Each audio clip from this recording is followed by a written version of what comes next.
Hola bellezas, paso a darles un anuncio. Los próximos episodios que van a escuchar acá en Desde la Entraña fueron grabados en Chile. Bienvenido a Chile. Bienvenido a Chile, compadrito.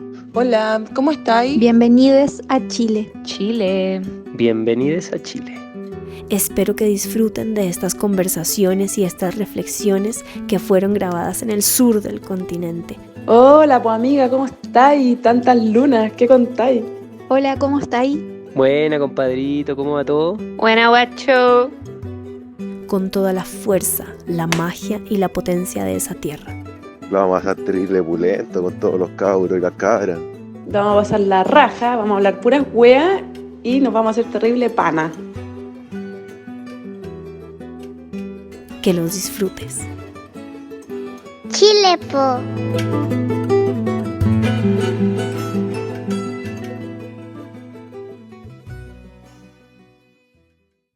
Esa información muchas veces no es nuestra, como propia, sino que es lo que nos enseñaron, lo que es de parte de nuestra cultura, lo que son las creencias de todo lo que está alrededor nuestro. Pero cuando yo te digo, Meli, ¿qué quieres tú, Melissa? Y como eso que está dentro tuyo, yo creo que está en el corazón.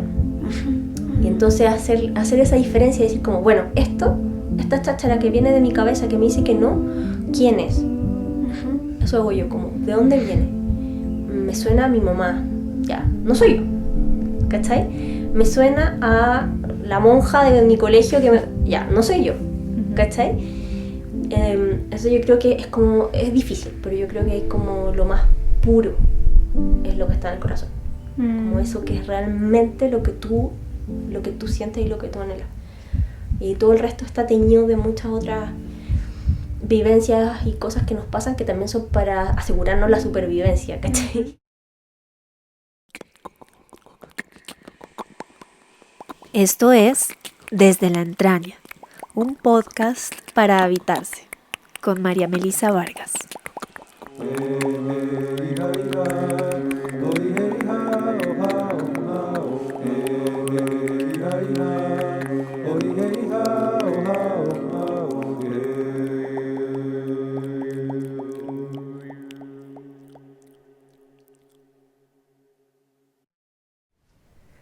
Hola bellezas, bienvenidas, bienvenidos y bienvenidas a este nuevo episodio de El Podcast, Desde la Entraña. Me acabo de comer un pan con palta, desayuno predilecto en esta tierra chilena. Yo sigo por acá en el verano chileno y ahora me encuentro en un bosque ¿de qué? Guayes. De guayes, unos árboles que solo hay acá. Aquí hay árboles que solo hay acá. Son árboles increíbles. Estamos en una casita metida en un bosque de guayes. Hay harto pajarito. Es verano, pero tampoco hace tanto calor porque estamos en el sur de esta tierra linda. Y desde acá la saludo muy contenta porque estoy reencontrándome también con dos amigos, la Dani y el Mati. Hoy tengo el gusto, y ustedes van a tener el gusto de escuchar a Daniela Viñolo, que conocí también hace algunos veranos atrás, también en el sur de Chile, y fuimos al río, a meter el cuerpo al río. Y hoy me reciben en su casa para charlar, para que puedan compartir con ustedes su camino de vida, su camino con el cuerpo, su camino en la salud y también su camino con la enfermedad. Así que empezamos esta visita con la charla con Dani. Daniela es madre, médica, es una tejedora de caminos también entre la medicina, el estilo de vida, la nutrición. Y bueno, ya nos contará más profundamente ella. Dani, ¿cómo estás? Muchas gracias por recibirme en tu casa. Hola Meli, muchas gracias a ti por la invitación. Estoy súper contenta, lo encuentro muy entretenido esto. Bacán, gracias. Dani, si quieres empezamos así como cuéntanos un poco de cómo ha sido tu camino, tu búsqueda en la salud, cuándo empieza, no importa si es muy atrás, cuéntanos Cuéntanos quién es Daniela. Mi camino en la salud parte muy chica. Mm. Probablemente parta muy, muy pequeña, pero a los 15 años hay como un gran hito. Yo venía de una familia bastante disfuncional. Había mucha violencia en mi familia por muchos años. Y yo a los 15 años hice unas crisis de pánico así del terror.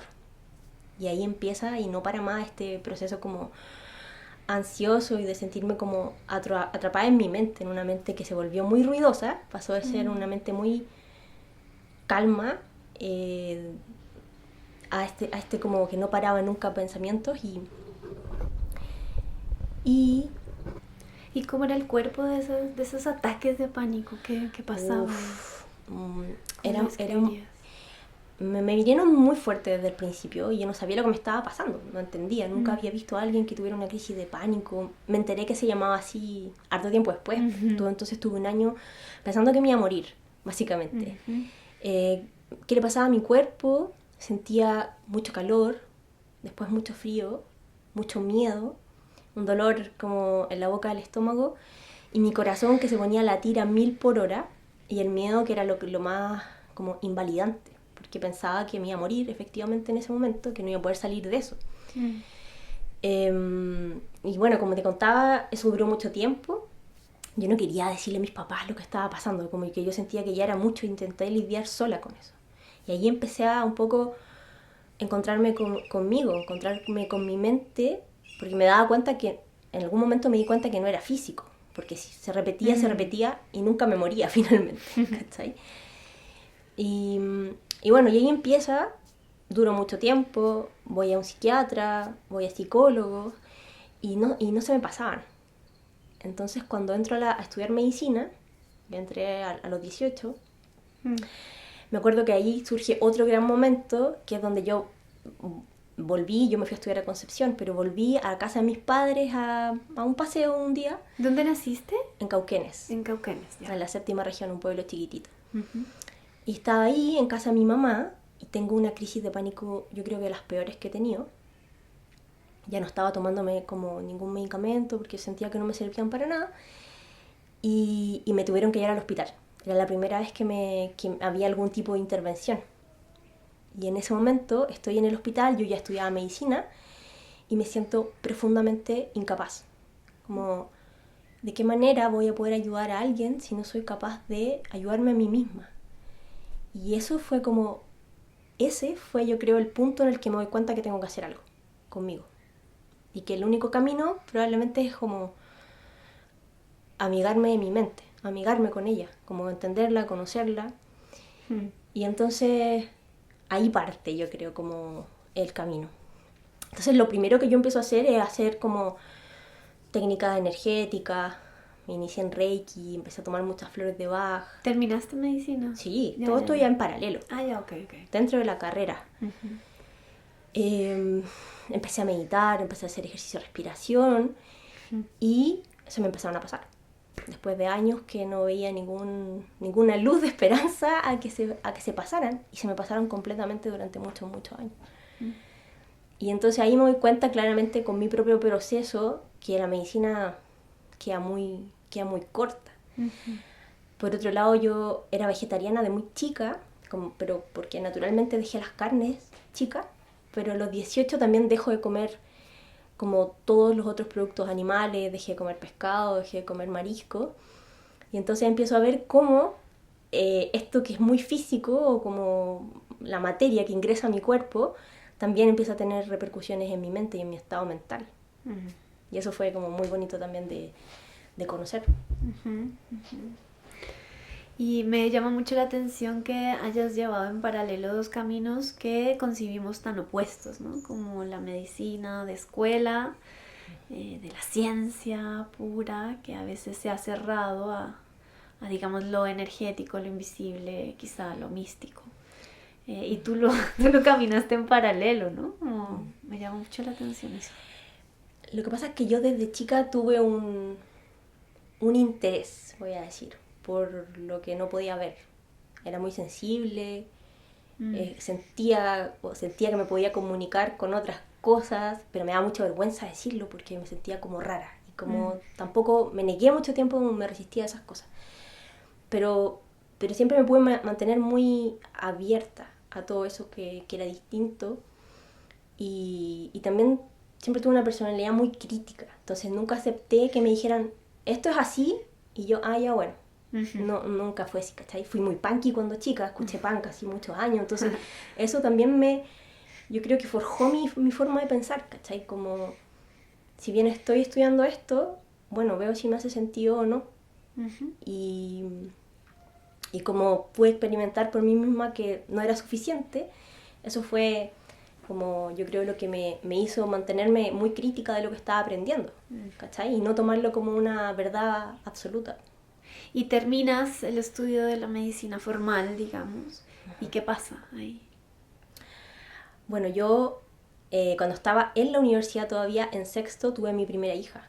Cuando estaba empezando el internado. Tuve a la Emilia. Wow. Y bueno, y ahí hay otro capítulo porque Emilia empieza a tener alergia, como dermatitis atópica en su cara. Y lo mismo, entonces recurro a mis profes, recurro a dermatólogos, a inmunólogos, y no se le pasaba. Entonces estuvo un año que le sangraba la cara con las costras que tenía, y nosotros éramos vegetarianos, pero éramos ovo-lácteo vegetarianos en ese momento. Yo llevaba muchos años siendo ovo-láctea vegetariana, y entonces veo a mi hija y digo, algo le está pasando, claramente, y de nuevo la medicina no tuvo la respuesta, seguía con esto, y entonces antes de terminar ya empiezo a profundizar más aún en este camino. Y ahí me metí como a estudiar mucho más de la alimentación. Me metí a muchos libros de naturismo, conocí un poco de cómo las plantas podían ayudar en otros procesos, empecé a usarlo eso con Emilia. Y ese fue como el gran primer salto entre que estaba saliendo la carrera hasta que salgo y me pongo a investigar sobre principalmente naturismo.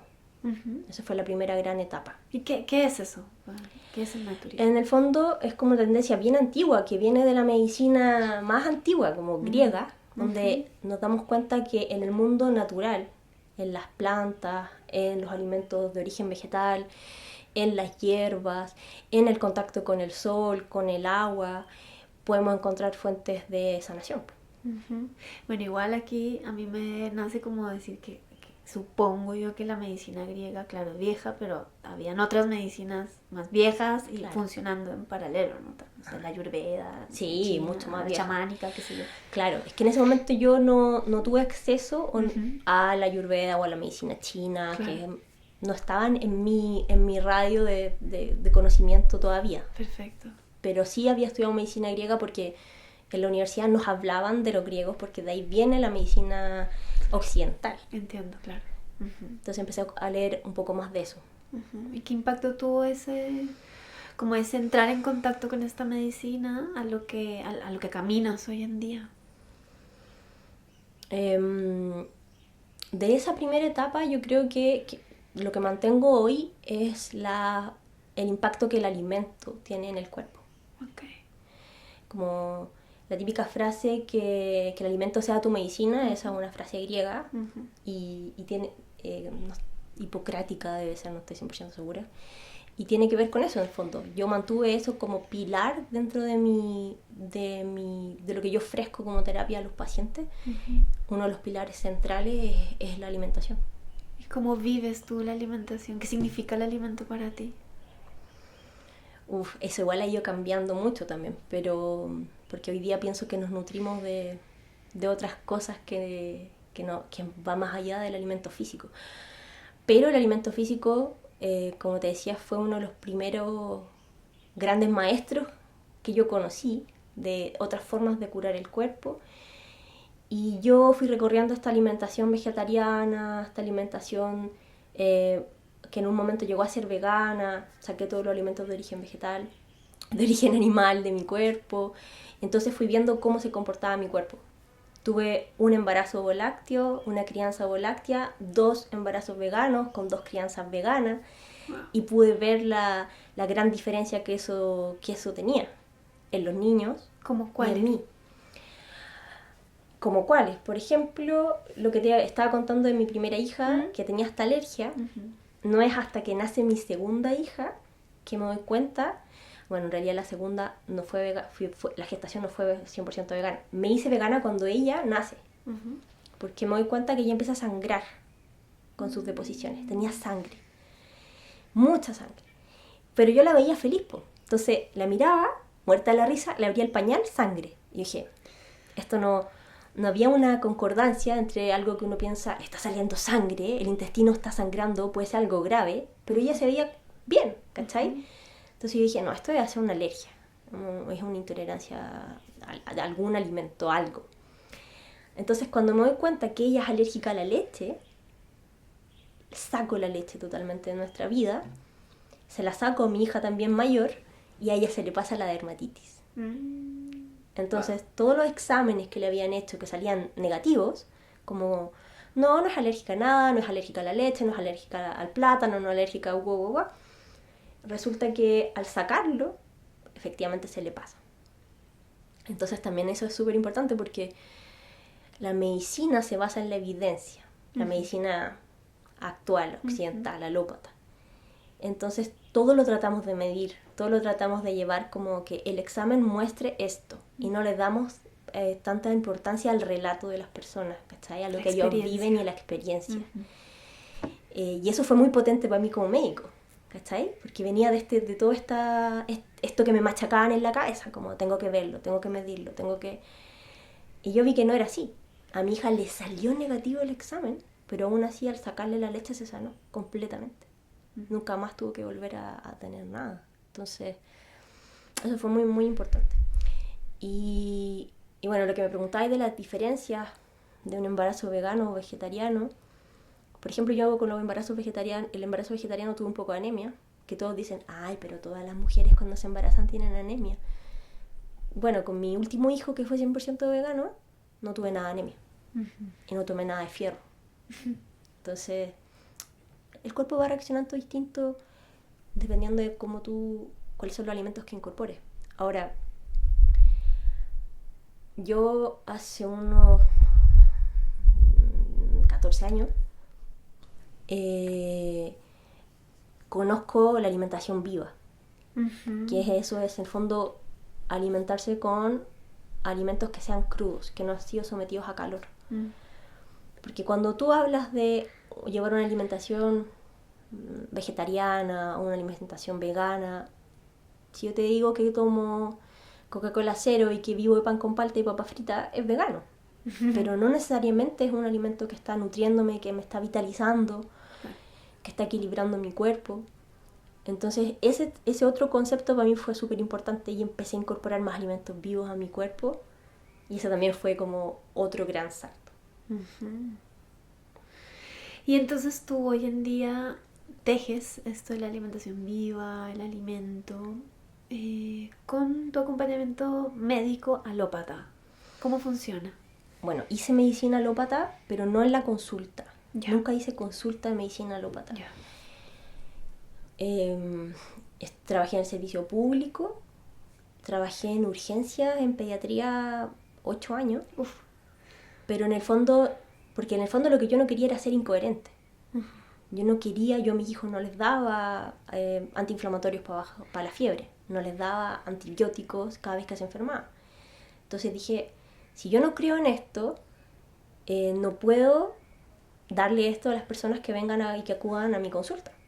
Y como la gran mayoría de la gente busca eso, bueno, entonces voy a tratar de salirme y de no entrar como en conflicto interno con esto y de qué manera me puedo salir. Entonces, en ese momento dije, voy a entrar a hacer urgencia. Porque al fondo, el que llega a urgencia ya pasó una serie de cosas ya de mucho tiempo como para que su cuerpo haya alcanzado un desequilibrio tal que necesite urgencia y ahí ya no hay mucho más que hacer que ocupar la medicina alópata. Pero Hoy día yo no hago nada de eso, no ocupo medicina alópata hace mucho tiempo. Me empecé en una consulta de medicina como integrativa el 2014, salí el 2009, en el 2013 empecé una consulta. Y ahí de a poco ha ido cambiando lo que voy, cómo voy manejando, acompañando a mis pacientes, porque voy incorporando nuevas herramientas.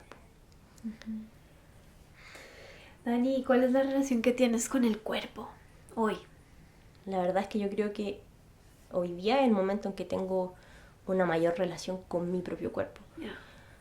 Me di cuenta que como yo tuve esta niñez que te contaba que fue bien difícil, me refugié mucho en desconectarme del cuerpo. Entonces mi forma fue evasiva y desconectarme. Entonces yo me pegaba y no sentía el cuerpo, tenía moretones y no sabía, tenía ganas de ir al baño y podían pasar muchas horas que no iba al baño porque no lo estaba escuchando y no lo estaba sintiendo. Entonces cuando me di cuenta de eso, que fue hace hartos años, empecé voy a entrar en contacto con mi cuerpo. ¿Y cómo le entraste? Primero con prácticas físicas. ¿Ya? Lo primero que empecé a hacer fue yoga. Fue hace hartos años. Nunca me mantuve tanto tiempo porque no soy tan buena para mantenerme mucho tiempo en un solo lugar, pero sí eso lo mantuve harto rato, que practiqué distintos tipos de yoga. Y después, con las prácticas de respiración, que también fue entrar en contacto directo con el cuerpo, observar mucho mi cuerpo. Y de un tiempo a esta parte, distintas técnicas como somáticas, y dentro de todas estas técnicas cuerpo-mente, la técnica de coherencia cardíaca o de unir el corazón con el cerebro también ha sido muy potente. Mira, antes de que le entremos ahí a la coherencia que le vamos a entrar, hace un rato cuando nos estabas contando sobre los ataques de pánico y como esta experiencia de estar viviendo en una mente a toda velocidad y con temor, me surge la pregunta de ¿dónde está la mente? ¿No? Como la mente ¿dónde está? Porque personalmente crecí, eso ha cambiado, pero personalmente crecí con la idea de que la mente está en el cerebro, ¿sí? Entonces, partí, ¿dónde está la mente? Bueno, hoy día hay hartas tendencias que hablan de que la mente en realidad está en todo el cuerpo.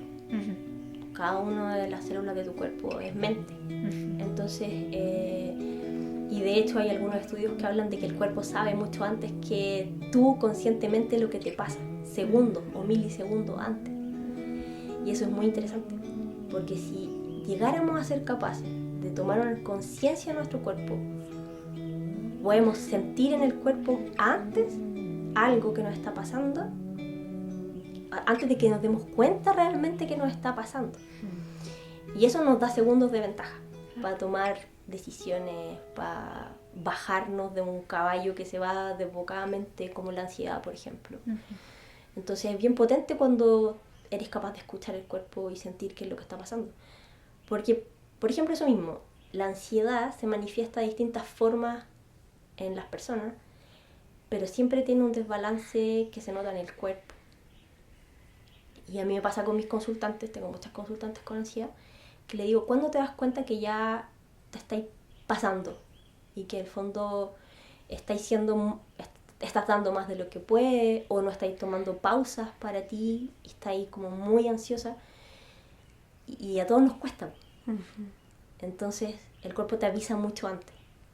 Entonces recuperar esa posibilidad de observarte todos los días, en la mañana, sentirte, creo que nos puede dar una ventaja por sobre la mente. Y ahora sí, ¿qué es la coherencia cardíaca? ¿Cómo se vive? ¿Para qué sirve? ¿Cómo llegaste a ella también? ¿Cómo llegué a ella? Como he llegado a casi todas las cosas que he hecho, en realidad como que me llevan para allá. Yeah. No lo busqué de alguna forma. ¿Quién te lleva? La vida me lleva. La vida me va llevando. O a veces voy soñando cosas que me van mostrando cosas, para dónde tengo que ir. Yeah. La coherencia cardíaca la conozco el 2018. no me acuerdo bien cómo, pero un día en internet me aparece algo así como, ponte tú con una publicidad y veo algo de esto de HeartMath Institute y digo, ¿qué es esto? Como...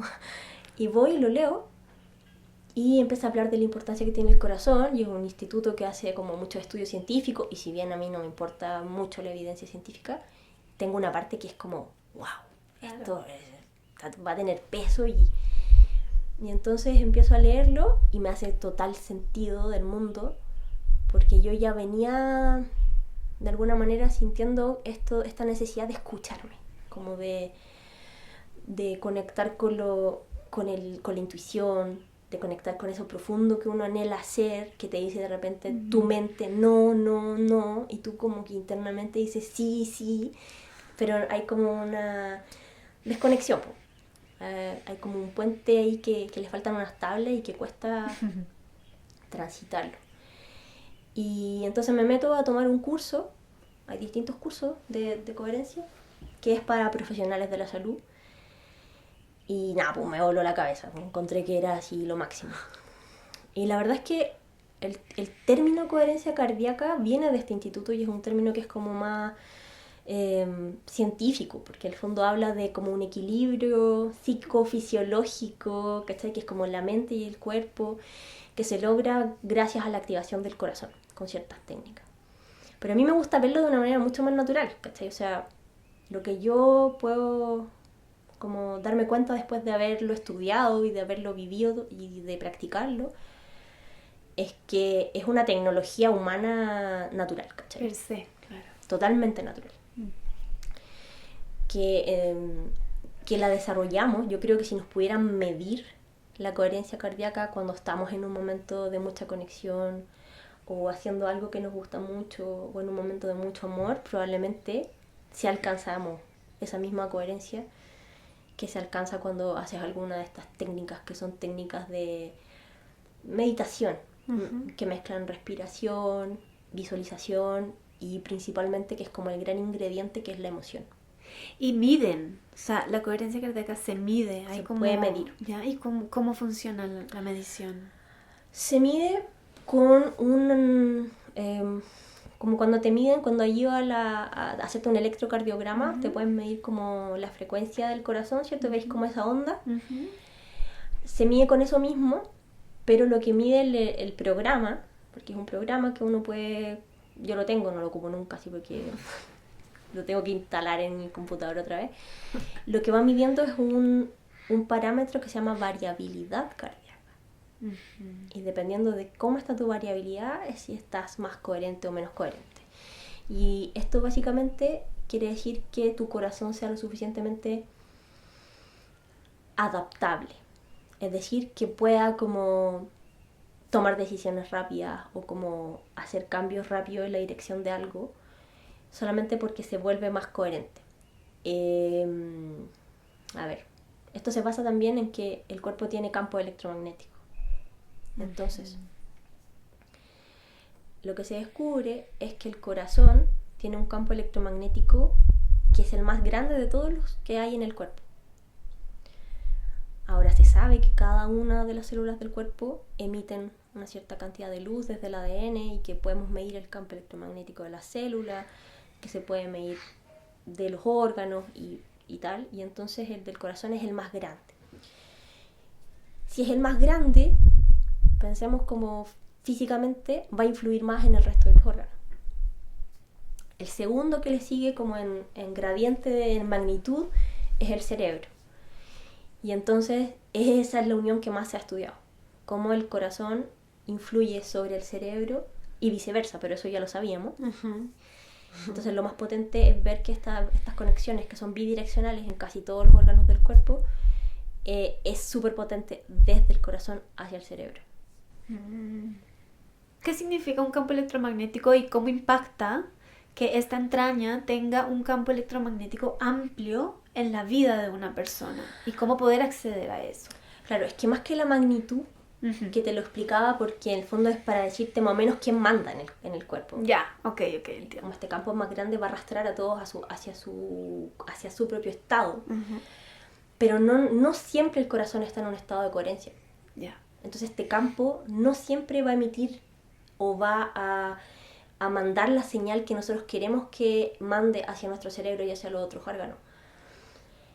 Por eso es que la idea es que este campo no solo se expanda o que sea más grande en algo como medible, sino que cómo es este campo. Por eso, a ver, eso quizás no se entiende tanto. Por eso la emoción, lo que hacemos, es que cuando tú haces la técnica de coherencia cardíaca, tú le pides a la persona que evoque una emoción que los gringos hablan de como high emotions, porque no hay emociones buenas ni malas, pero lo que entendemos por una buena emoción, eso es lo que cambia tu campo electromagnético. ¿Se entiende? Entonces, cuando unimos emoción con un foco en nuestro corazón, lo que está pasando es que ese campo electromagnético del corazón empieza a cambiar.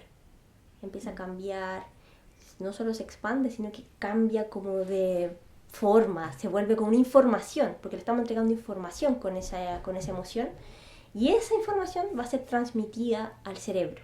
Y entonces mi cerebro va a entrar en este otro estado también del corazón, va a entrar en el estado de amor, va a entrar en el estado de gratitud, de compasión, pero vamos a alterar también el estado del cerebro medible, es decir, también la onda del cerebro puede cambiar, también la miden y se puede medir y puede cambiar, y entonces nos pone en un estado más calma, más asertivo, nos vuelven menos reactivos, influye sobre el sistema nervioso autónomo, que es el sistema nervioso que nos regula, es como nuestro freno y nuestro acelerador, ¿cierto? El que nos dice, estás en peligro o estás a salvo. Entonces tiene un montón de implicancias en nuestro cuerpo. Y claro, el cuerpo y como en la vida, ¿no? Cómo llevamos la vida. Y según tú, ¿qué nos saca de la coherencia cardíaca? O lo que observas contigo, con tus consultantes. ¿Qué es lo que nos saca de ese estado? Bueno, la vida, pues, como el estrés crónico, la aceleración, el estado de supervivencia, la falta de contacto con nosotros, como esta alienación del ser humano del contacto con la tierra, del contacto con lo que es esencial para el ser humano, ¿cachai? Eso es lo que yo creo que nos saca, como salir de nuestro estado o no tener contacto con nuestros alimentos primarios. Por eso te decía que para mí ahora la alimentación del humano va mucho más allá de qué es lo que yo como, sino que cómo me nutro, cómo nutro mis relaciones, cómo respiro, si tengo contacto con la luz, si tengo contacto con la tierra, si hago algo que me gusta todos los días. Todo eso es lo que me nutre y me devuelve un estado de coherencia o hace que sea más fácil llegar a un estado de coherencia, y al contrario, ¿cachai? Si estoy totalmente desconectado de todo eso, va a costar mucho más que yo entre en un estado de coherencia. ¿Y cómo es la relación cerebro-corazón? ¿No? ¿Cómo, qué sabes de ese vínculo? Una de las cosas yo creo más como importantes que se ha visto de esta relación entre el cerebro y el corazón es que es bidireccional, lo que te decía antes. Y eso también pasa entre el intestino y el cerebro, y probablemente cuando se estudie más el útero y el cerebro, o el útero y el corazón, yo creo que seguro. Eso no se ha estudiado, pero probablemente es así. Entonces estamos unidos para un lado y para el otro, porque en el fondo enviamos información y nos llega información todo el rato. Y lo que se sabe es que, lo que te decía hace un rato, el corazón tiene más vías, es como si hubieran más carreteras desde el corazón al cerebro que del cerebro al corazón. Por lo tanto es como más, pareciera ser que igual es más importante en qué es lo que tiene que decir el corazón respecto a las funciones cerebrales. Y hay dos áreas del cerebro que son las que aparentemente escuchan más el latido cardíaco o tienen más impacto, ¿ya? Porque esto tiene que ver con el latido. Como con la onda sonora, como con realmente Sí, el sonido que emite o con No. el bombeo sanguíneo. Con todo. Ya. En realidad es con todo, porque lo podéis medir como desde eso muy físico hasta una cosa mucho más sutil como las ondas. Ya. Pero en el fondo está haciendo como nuestro llamado, Como el ritmo cardíaco. el ritmo. Sí. Ya. Y dentro de eso la variabilidad, Ok. que también tiene que ver con el ritmo. Pero eso es más difícil de explicar aquí sin una pizarra, sin otras cosas. Ya. Bueno, y entonces el corazón se relaciona con el cerebro con dos áreas principalmente, o las que yo considero que son las más importantes. Una es la corteza prefrontal, que es como lo que es la parte del cerebro que nos hace ser como racionales, como los procesos cognitivos, como hacer un sudoku, ¿cachai? Como hacer algo más elaborado, aprender, memorizar, tomar una decisión lógica sobre algo. Y otra área del cerebro que es la amígdala. Y la amígdala es un área del cerebro que se relaciona mucho con mis emociones y con la forma en que yo reacciono de una manera que no es tan racional. Increíble que afecte cosas tan polares. Tan distintas. Sí, wow. Sí. Pero lo loco es que el fondo fortalece la corteza prefrontal y regula la amígdala. ¿Por qué? Cuando... Bueno, esa es como lo que se sabe hoy día, pero en realidad también quizás puede ser que cuando dicen no confío... ¿Hay cachado esa gente que dice yo no confío tanto en mi corazón porque me hace hacer locuras? Sí, sí. Quizás eso es porque en el fondo tiene una relación con la amígdala y con cómo yo llego y hago cosas. Pero lo que yo puedo decir hoy día que se sabe es que fortalece esta corteza y que la amígdala la equilibra. Cuando tú estés sostenidamente influido por un estrés crónico, que es lo que nos pasa a la gran mayoría de nosotros, lo que se ha visto en personas que han estudiado como con imagen es que la amígdala crece. Entonces nos llevamos muchos años, probablemente y no sabemos, con una amígdala hipertrófica, que es como más grande de lo que debería ser. Si es más grande de lo que debería ser, probablemente su función aumenta, o como que, si o no, se va a hacer más fuerte. Entonces algunos neurocientíficos hablan de que estamos secuestrados por la amígdala. Y eso es donde pasa que tú vayas en la mañana, ¿cierto? Vayas saliendo de tu casa tranquila, y en la esquina te pilláis con alguien que te toca el bocinazo y que te grita, y tú dices como, bueno, son las 8 de la mañana y ya estáis zafados, ¿cierto? Y vayas a hablar con otra persona y que te vuelve a gritar, o que tú quizás quieres hablar con tu hijo en un momento en que estáis súper agotado y en vez de contestarles bien lo mandáis a la chucha. Esa hiperreactividad que pasa mucho, ¿no?, a muchas personas, tiene que ver con eso, con este como secuestro amigdaliano.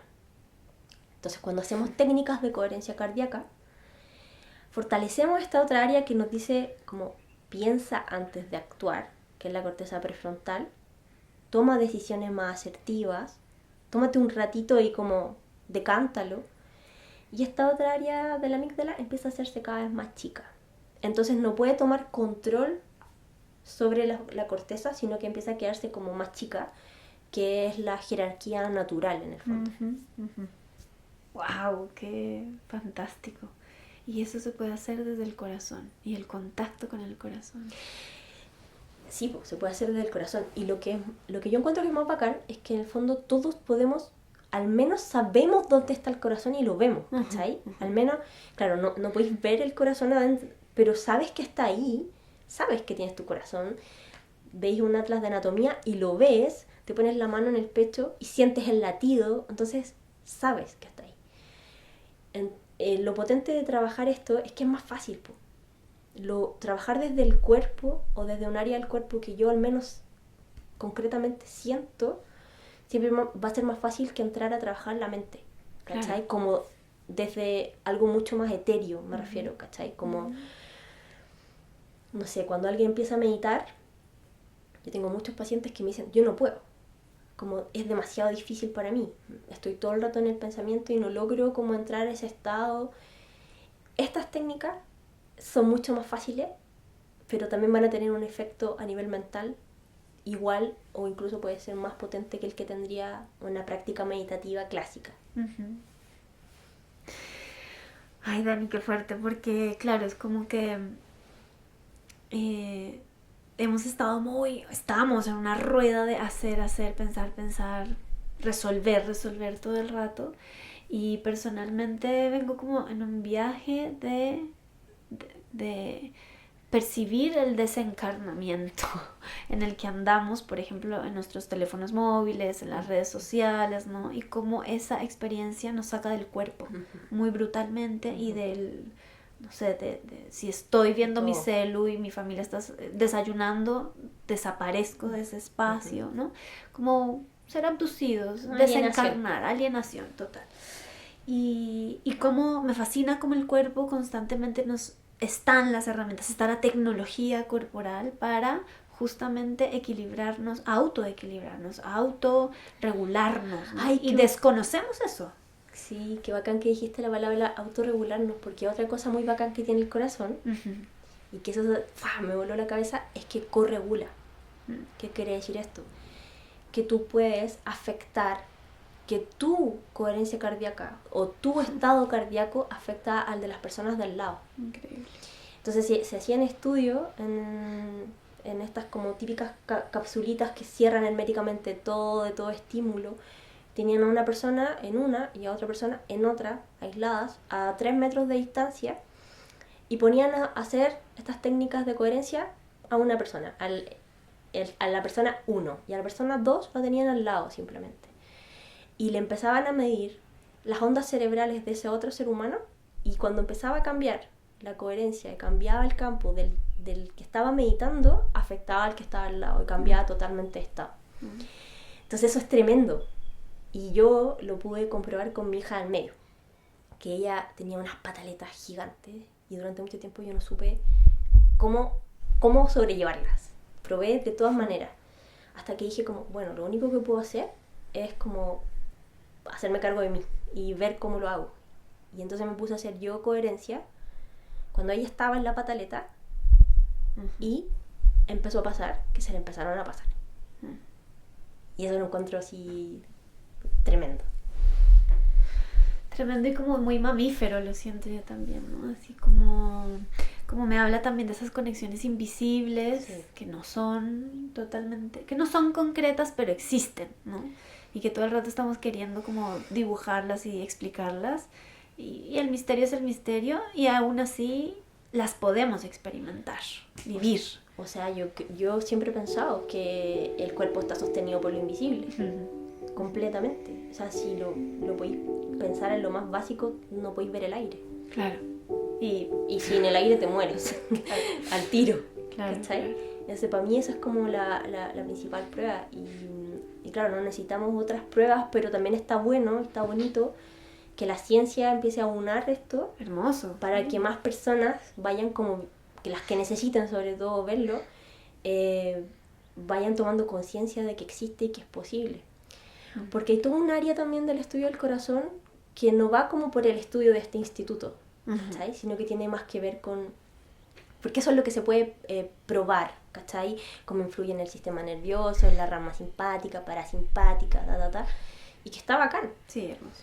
Pero tiene todo otro significado para mí también, y que tiene que ver con que dónde está alojado lo que llamamos alma, o lo que llamamos espíritu, por ejemplo. Y hay muchas... o el guía, que le dicen otras personas. Y hay muchos que creen que está alojado en el corazón. Sí, los chinos antiguos decían eso. Los egipcios. También, claro. Un montón de otras culturas. Entonces, cuando tú pensás eso, y lo vas uniendo, decís como, bueno, si habían todas estas otras culturas que dicen eso, yo a veces, esa frase típica, confía en tu corazón, es como, bueno, ahí están como nuestros anhelos profundos, pues, ¿cachai? Como álmicos, eso es lo que yo creo, eso es lo que yo siento. Y entonces muchas veces eso que queremos y que sabemos que queremos, o eso que sentimos que venimos a hacer en el mundo, o que queremos hacer, no lo escuchamos. No, por las razones que sean. No queremos verlo, no queremos escucharlo, nos da miedo. Entonces cuando empezáis a trabajar esto también, lo que empieza a pasar es que yo siento que la cabeza le empieza a poner oreja al corazón. Y él empieza a poner oreja como a esos mensajes, ¿cachai? Que son como más profundos de lo que tú realmente necesitas, lo que tú realmente anhelas. Y para mí eso ha sido tremendo. atreverme a dar saltos de cambios de mi vida ha sido gracias al trabajo con el corazón. ¿Cómo cuáles? Cómo no estar trabajando de ninguna manera como médico tradicional hoy en día, cómo venir a vivir acá al sur, o sea, cambios grandes, ¿cachai? Que he podido hacer en mi vida han tenido que ver con eso, como con tener una certeza interna de escucharlo y decir como, ok, voy, ¿cachai? A pesar de que todo diga que no, partiendo por mi mente. Y la verdad es que nunca me ha decepcionado esa... Cuando he tomado las decisiones desde ese lugar, creo que nunca me he equivocado. Desafiante, ¿no? Porque es como dos partes de uno mismo diciendo dos cosas distintas. Y nos han enseñado a hacerle caso generalmente como a lo que viene de arriba, ¿no? De lo que le han dicho a uno, ¿no? De la jefa de la casa.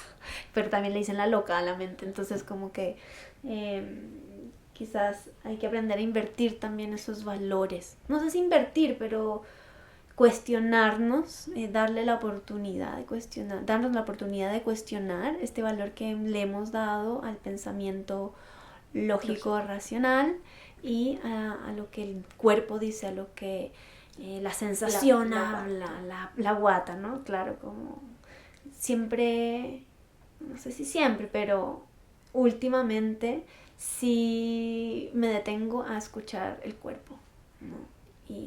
Y ahí entonces empiezo a pensar cosas que no tienen que ver con estudios ni nada, pero hace un rato hablabas como de estas teorías en donde se dice que la mente vive en cada célula y entonces me pregunto, ¿no? Me imagino así como fantaseando que quizá la mente tiene muchas maneras de ser, muchas maneras de expresarse y que la mente que vive en el cerebro tiene ciertas características y la mente del corazón tiene ciertas características y la del intestino tiene otras características. Son una gran mente, pero con visiones distintas e importantes para lo que es y significa ser mente dentro de un ser. No sé si es una volada muy loca, pero como que me hace pensar en que, claro, el corazón tiene algo que la mente no puede tener y viceversa, y entonces es importante establecer esa conexión, ¿no? Ese diálogo. O sea, yo creo que parte porque justamente seguimos hablando de que la mente, yo te digo mente y te hago así. Sí. ¿Cachai? Entonces, porque está demasiado grabado en nosotros, que la mente está en el cerebro. Sí. Pero yo creo que en el fondo lo que nos pasa es que nuestro cerebro, la información que guarda nuestro cerebro, es como si tuviéramos dos personas o dos opiniones dentro de nosotros. Yo creo que la gran como dificultad está en darnos cuenta que lo que está en nuestro cerebro, esa información muchas veces no es nuestra, como propia, sino que es lo que nos enseñaron, lo que es de parte de nuestra cultura, lo que son las creencias de todo lo que está alrededor nuestro. Pero cuando yo te digo, Meli, ¿qué quieres tú, Melissa? Y como eso que está dentro tuyo, yo creo que está en el corazón. Y entonces hacer esa diferencia y decir como, bueno, esta cháchara que viene de mi cabeza que me dice que no, ¿quién es? Eso hago yo, como, ¿de dónde viene? Me suena a mi mamá, ya, no soy yo, ¿cachai? Me suena a la monja de mi colegio ya, no soy yo, ¿cachai? Eso yo creo que es difícil, pero yo creo que es como lo más puro, es lo que está en el corazón.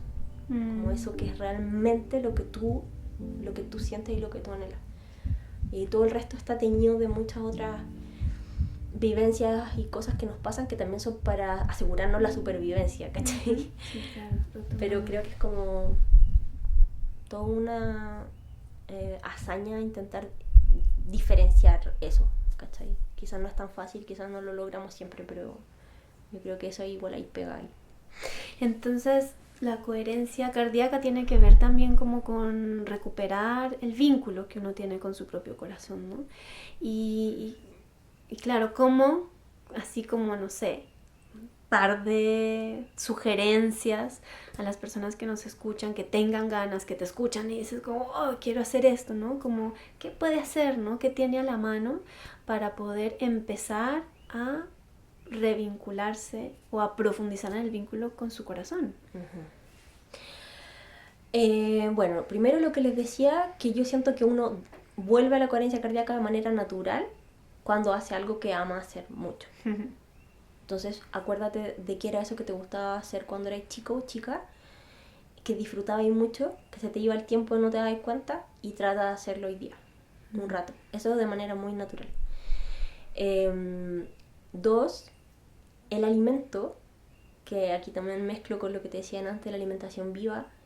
Como toda información y los campos electromagnéticos llevan información, cuando comemos de maneras con muchos químicos o con mucho exceso de proteína animal o muchos alimentos cocidos, nuestros campos en general son más pequeños y por lo tanto la rapidez o la eficiencia de cómo transmiten la información no es igual. Entonces trata de incorporar más alimentos vivos a tu cuerpo. Eso va a ayudar a que los campos se amplifiquen mejor y que estas técnicas sean más eficientes. Y ya de manera concreta, el ejercicio más fácil de estas técnicas de coherencia cardíaca se llama respiración enfocada en el corazón, que esa es como la más sencilla, que es simplemente tomar conciencia de la respiración, estar tranquilo, ojalá en un espacio que no te molesten, al principio sobre todo, y visualizar tu corazón, poner las manitos en el pecho, cerrar los ojos y empezar a pensar de que todo el aire que está pasando, que al inhalar, no pasa al pulmón, sino que pasa directo al corazón. Entonces con cada inhalación me imagino que mi corazón se expande y con cada inhalación se expande un poquito más e intento visualizarlo. Ese es como el ejercicio más fácil para empezar a hacerlo. Y de hecho es como la primera parte para todo lo que sigue después en las otras técnicas. Yo estoy aquí haciéndolo, ¿no? Hinchando el corazón. Ay, Dani, que no sé, como que maravilla eso, que nos compartes, acompañas personas como ayudándoles a entablar este vínculo. Sí. Ya. O sea, usas la coherencia en tu consulta. Hoy día estoy ocupando la coherencia en todos mis consultantes. Ya. ¿Qué resultados ves? No, es tremendo. O sea, empiezan a hacer cambios desde cosas muy chicas. Bueno, es que lo he ocupado para distintas cosas. Porque como tiene efectos a nivel físico, por ejemplo, tengo una paciente que tenía hipertensión y muy joven, y ella era nada así como... no quería meditar, no quería hacer nada, pero a ella la convencí por esto. Le dije, mira, esta técnica se ha visto que reduce la presión arterial. ¿La puedes hacer? Sí, me va a ayudar a mi presión, sí. Ella empezó a hacer con un poco de resistencia y la hizo, y su presión arterial se bajó completamente, está normalizada, no toma ningún medicamento, obviamente con otros cambios, pero eso fue así como muy rápido. Pero aparte empezó a tener, y todas las personas que tienen ansiedad, por ejemplo, les baja mucho la ansiedad, hacer coherencia cardíaca. Ya casos más como heavy, de gente que he visto más tiempo, ha hecho estos cambios que yo te digo como grandes, ¿cachai? Como estar en una pega que le carga y que les daba miedo salirse, y de repente como, oye, ¿sabéis qué? Voy a dejar el trabajo. Como tomar esos riesgos de hacer lo que realmente quieren. O sea, se puede ver como en distintas áreas de la vida de una persona. Intensidades, Sí. matices. Le voy a decir a mi papá porque él es hipertenso. y claro, como que con ese tipo de enfermedades es como te tienes que tomar esta pastilla para siempre, ¿no? Así. Claro, ahora igual depende del grado. Sí. Pero igual, Igual le sirve. Dani, ¿tú crees que el movimiento es importante para la salud? Sí, absolutamente, el movimiento es vital para la salud. De hecho, yo creo que ayer hablábamos con una amiga y yo le decía, mira, si una persona lleva una forma de vida y otra lleva la misma, pero una se mueve y la otra no, o sea, esa persona que no se mueve, que es sedentaria o que no hace nada, te va a enfermar, aun cuando coma perfecto y medite y haga todo. O sea, es necesario movernos para mantenernos vivos. Y de hecho, es como obvio, porque el hecho que nos movamos es que estamos vivos, ¿cachai? Somos movimiento. Somos movimiento. Sí, po, y aunque tú piensas que estás en... Eso es más loco también, porque cuando estáis como quieto, todas tus células y todo está en movimiento. Claro, claro. ¿Cachai? Como que no existe la esa vida quietud. pulsa en movimiento. Sí. Está como... ¿Cachai? Todo el rato moviéndose. Tremendo. Dani, ¿quieres como... ¿Te gustaría decirle como alguna sugerencia de estilo de vida a quienes nos escuchan? Porque igual, por ejemplo, hay gente que se siente en esta sobreestimulación de información y que las redes sociales igual dan un tipo de información como súper generalizada y si te haces el juguito verde y haces yoga y no sé qué, ya estás. Y eso puede empezar a ser agobiante para mucha gente, ¿sabes? Como, no, mi estilo de vida no da para eso. Si le sumo una cosa más, en realidad es un peso y no algo que me esté ayudando a relajar mi sistema nervioso, por ejemplo, ¿no? Como qué pequeños cambios podemos hacer para ir acercándonos a una salud, ¿no? Que repetidos en el tiempo tienen su magia. Qué buena pregunta. Yo creo que, mira, por ejemplo, yo durante mucho tiempo la gente se acercaba a mí para hacer cambios de hábito. Era como lo que más hacía. Y era muy frustrante ver que muchas veces esos hábitos no se podían sostener. Aunque fueran chicos, para mucha gente era muy difícil sostenerlo. Entonces lo que yo me di cuenta es que lo más importante antes de hacer cualquier cosa es cómo te relacionas contigo mismo. Entonces yo creo que el primer paso antes de cualquier cosa, antes del jugo verde, antes de cualquier cosa, es date unos momentos diarios de contacto contigo misma. De contacto con uno que uno puede decir, ay, pero no estoy haciendo nada. Está pasando todo finalmente. Eso empieza a fortalecer distintas áreas de nuestra vida, de nosotros, empiezan a aparecer cuestionamientos que no teníamos, nos empezamos a dar cuenta. En el fondo, la toma de conciencia de nosotros. Y dentro de eso también, dentro de ese ejercicio, dentro de ese momento contigo, respirar en la mañana, hacer algunos ejercicios de respiración, de sentir el cuerpo, cómo estoy hoy día, cómo está mi cuello, estoy tensa, ¿por qué? A ver qué pasó, como autoindagarse, claro, autoindagarse, pero todo eso tiene que ver con la toma de conciencia, ¿cachai? Desde este espacio. Claro. Yo creo que eso es súper importante, porque ya cuando queremos dar el otro paso, lo hacemos desde la conciencia de por qué lo queremos hacer y no porque voy a estar más flaca, porque me va a bajar la presión, porque Está de moda. Porque está de moda, porque dicen que es bueno, porque hay que estar más vital. Y si yo no quiero, y si yo no me doy cuenta realmente para qué quiero mi cuerpo, ¿cachai? Entonces yo creo que para mí lo más importante es ese gran paso y es hacerse esa pregunta. Yo esa pregunta la empiezo a hacer a casi todos mis pacientes. Como, ¿para qué quieres un cuerpo sano?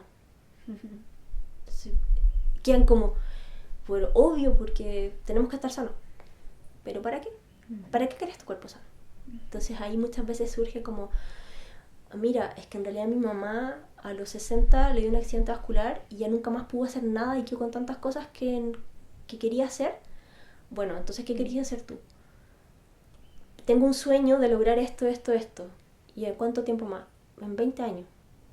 Necesitáis un cuerpo, una mente que te acompañe, ¿cachai? A lograr eso que quería hacer en la vida, a disfrutarla, a vivir realmente. Y ¿cachai? Que eso ya tiene otro peso. Claro, totalmente. Para tomar esa decisión desde otro lugar. Más propio, más auténtico. Sí, me encanta eso. Anotado. Dani, vamos a ir cerrando y te voy a hacer algunas preguntas que hacemos aquí, desde la entraña. ¿Ya? ¿Tú qué crees? ¿Que eres un cuerpo con conciencia o una conciencia con cuerpo? Una conciencia con cuerpo. Ya. ¿De vez en cuando o todos los días hablas con tu esqueleto? Con mi esqueleto, sí, porque me recuerda mucho todo lo que me pasa. Yo sufro como de dolores de distintas partes de mi cuerpo y ahí tengo que hablar. Ya. Hay comunicación. Sí. Ya. Bacán. ¿Qué es un tejido para ti? ¿Qué significa eso? ¿Qué es un tejido para mí? Algo que se va armando por un propósito común. Ujú. No sé, eso. ¿Y qué significa soma para ti? Soma. Oh, es que se me viene como conocimiento. Dale, suelta. Es que soma puede ser como para mí un núcleo, un centro, cuerpo, pero porque tengo eso ahí como que me llega porque es conocimiento que ya tengo. Que ¿cachai? está buenísimo, está valioso, me encanta. Eso. Ya. ¿Y a qué le tienes miedo? ¿A qué le tengo miedo? Yo creo que le tengo miedo a no lograr las cosas que quiero hacer. Ujú. Como a no... Sí, como a no dar con eso que quiero hacer realmente por miedo. Le tengo como miedo al miedo, ¿cachai? A que la mente me ponga muchas trabas. Por eso intento mantener mi mente como lo más equilibrada que puedo. Eso. ¿Y cómo se siente tu corazón ahora? Hoy día ¿Sí? me siento bien, mi corazón está bien. Y tengo una súper buena oreja para mi corazón hoy en día. Se siente escuchado. Bacán. Sí. Dani, gracias. Ha sido una delicia escucharte. Gracias, Mel. Muchas gracias, me encantó. Estuvo muy entretenido. Bacán. Así que... ¿Dónde te pueden encontrar? Dame tus redes, tu página, no sé. Si alguien quiere conectar contigo. Pueden encontrarme en mi Instagram, que es doctora.dra.danivignolo. Y pucha, la página creo que la voy a tener que cerrar, así que próximamente te daré si es que tengo otra. Ya. Pero en el Instagram sí pueden encontrarme y podemos conversar. Ya, vayan al Instagram entonces de la Dani. Muchas gracias, Dani. Gracias, Meli, muchas gracias por la conversación, estuvo muy bacán. Bacán. Bellezas, muchas gracias por escucharnos a nosotras hoy y bueno, nos vemos en un próximo episodio de Desde la Entraña. Feliz día, noche o tarde. Chao. Este podcast es una idea original de María Melissa Vargas, con música, producción y sonido de Juan Carlos Urrea, diseño visual y redes sociales de @popbueno. La portada fue ilustrada por Sara Lucía Cortés, @pomparte. Muchas gracias por escucharnos.